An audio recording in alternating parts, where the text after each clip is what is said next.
s'éleva sur l'Égypte un nouveau roi qui n'avait point connu Joseph.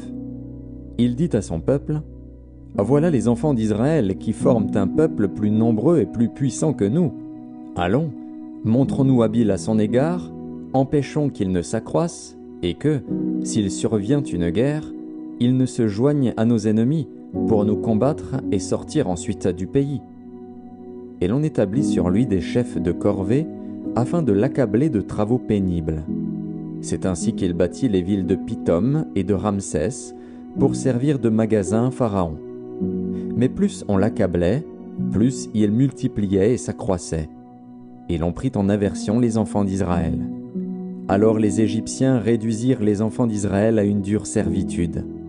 Ils leur rendirent la vie amère par de rudes travaux en argile et en briques, et par tous les ouvrages des champs. Et c'était avec cruauté qu'ils leur imposaient toutes ces charges. Le roi d'Égypte parla aussi aux sages-femmes des Hébreux, nommées l'une Shifra et l'autre Pua. Il leur dit : « Quand vous accoucherez les femmes des Hébreux et que vous les verrez sur les sièges, si c'est un garçon, faites-le mourir. Si c'est une fille, laissez-la vivre. » Mais les sages-femmes craignirent Dieu et ne firent point ce que leur avait dit le roi d'Égypte. Elles laissèrent vivre les enfants. Le roi d'Égypte appela les sages-femmes et leur dit : « Pourquoi avez-vous agi ainsi et avez-vous laissé vivre les enfants ?» Les sages-femmes répondirent à Pharaon : « C'est que les femmes des Hébreux ne sont pas comme les Égyptiennes.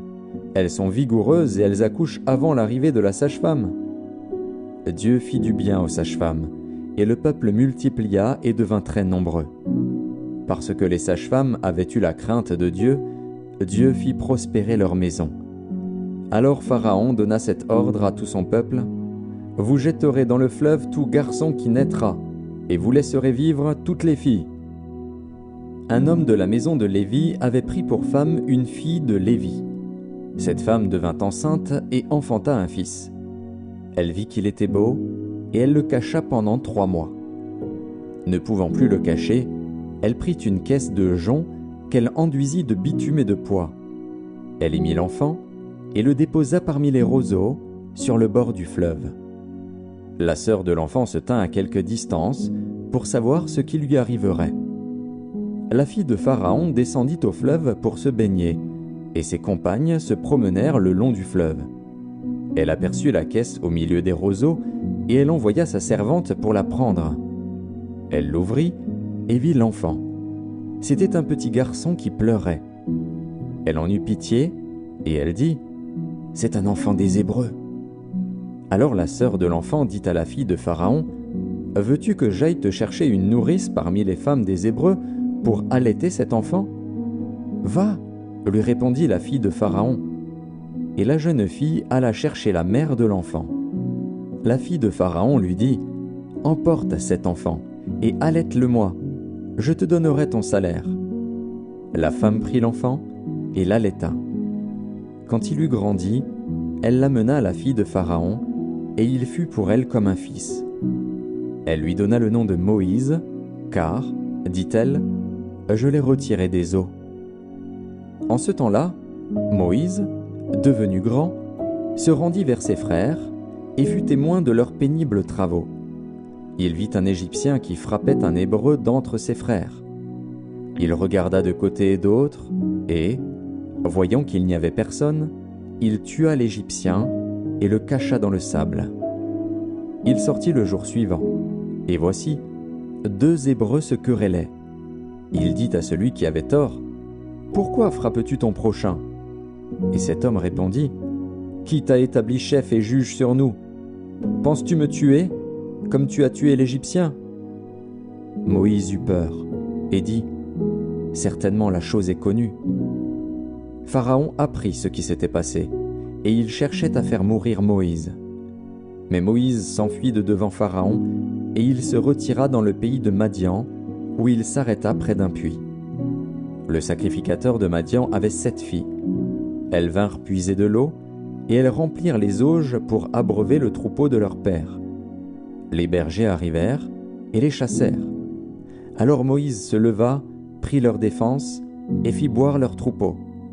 Quand elles furent de retour auprès de Réuel, leur père, il dit : « Pourquoi revenez-vous si tôt aujourd'hui ? Elles répondirent, « Un Égyptien nous a délivrés de la main des bergers, et même il nous a puisé de l'eau, et a fait boire le troupeau. » Et il dit à ses filles, « Où est-il? Pourquoi avez-vous laissé cet homme?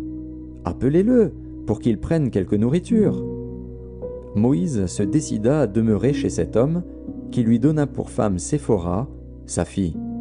Elle enfanta un fils, qu'il appela du nom de Gershom, car, dit-il, « J'habite un pays étranger. » Longtemps après, le roi d'Égypte mourut, et les enfants d'Israël gémissaient encore sous la servitude et poussaient des cris. Ces cris, que leur arrachait la servitude, montèrent jusqu'à Dieu. Dieu entendit leurs gémissements et se souvint de son alliance avec Abraham, Isaac et Jacob. Dieu regarda les enfants d'Israël et il en eut compassion. Moïse faisait paître le troupeau de Jéthro, son beau-père, sacrificateur de Madian. Et il mena le troupeau derrière le désert et vint à la montagne de Dieu, à Horeb. L'ange de l'Éternel lui apparut dans une flamme de feu au milieu d'un buisson. Moïse regarda, et voici, le buisson était tout en feu, et le buisson ne se consumait point. Moïse dit, « Je veux me détourner pour voir quelle est cette grande vision, et pourquoi le buisson ne se consume point. » L'Éternel vit qu'il se détournait pour voir, et Dieu l'appela du milieu du buisson, et dit, « Moïse, Moïse !» Et il répondit, « Me voici. » Dieu dit, « N'approche pas d'ici, ôte tes souliers de tes pieds, car le lieu sur lequel tu te tiens est une terre sainte. » Et il ajouta, « Je suis le Dieu de ton père, le Dieu d'Abraham, le Dieu d'Isaac et le Dieu de Jacob. » Moïse se cacha le visage, car il craignait de regarder Dieu. L'Éternel dit, « J'ai vu la souffrance de mon peuple qui est en Égypte, et j'ai entendu les cris que lui font pousser ses oppresseurs, car je connais ses douleurs. Je suis descendu pour le délivrer de la main des Égyptiens, et pour le faire monter de ce pays dans un bon et vaste pays, dans un pays où coule le lait et le miel, dans les lieux qu'habitent les Cananéens, les Hétiens, les Amoréens, les Phéréziens, les Héviens et les Jébusiens. Voici, les cris d'Israël sont venus jusqu'à moi, et j'ai vu l'oppression que leur font souffrir les Égyptiens.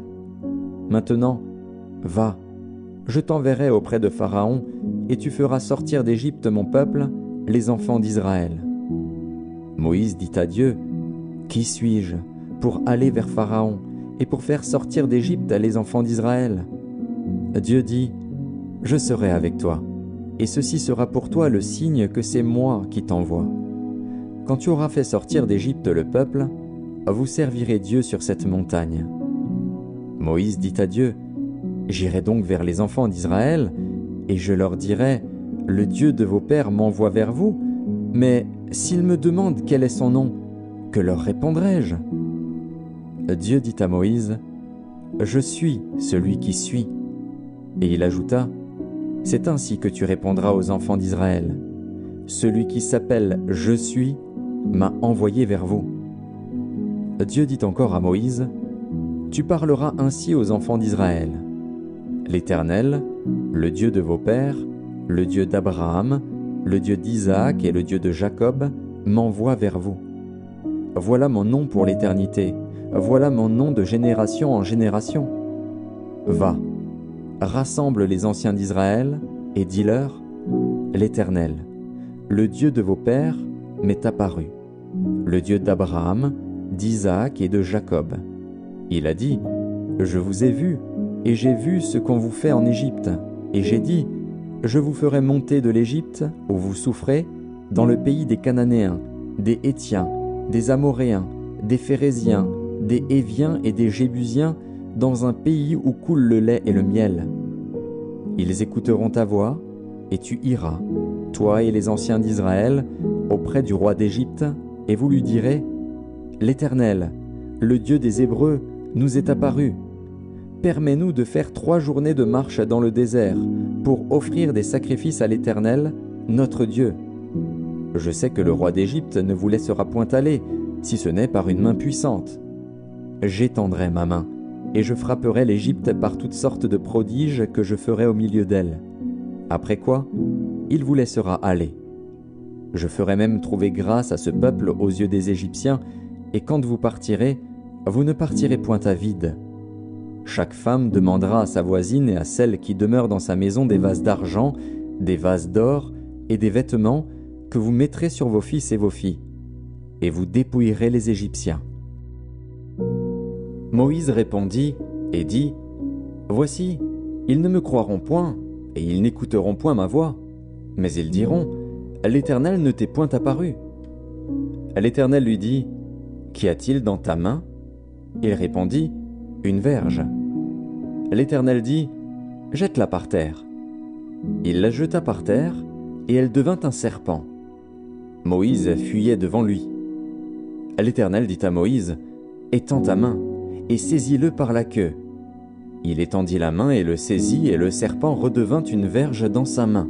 « C'est là, dit l'Éternel, ce que tu feras, afin qu'ils croient que l'Éternel, le Dieu de leur père, t'est apparu, le Dieu d'Abraham, le Dieu d'Isaac et le Dieu de Jacob. » L'Éternel lui dit encore, « Mets ta main dans ton sein. » Il mit sa main dans son sein, puis il la retira, et voici, sa main était couverte de lèpre, blanche comme la neige. L'Éternel dit, « Remets ta main dans ton sein. » Il remit sa main dans son sein, puis il la retira de son sein, et voici, elle était redevenue comme sa chair. « S'ils ne te croient pas, dit l'Éternel, et n'écoutent pas la voix du premier signe, ils croiront à la voix du dernier signe.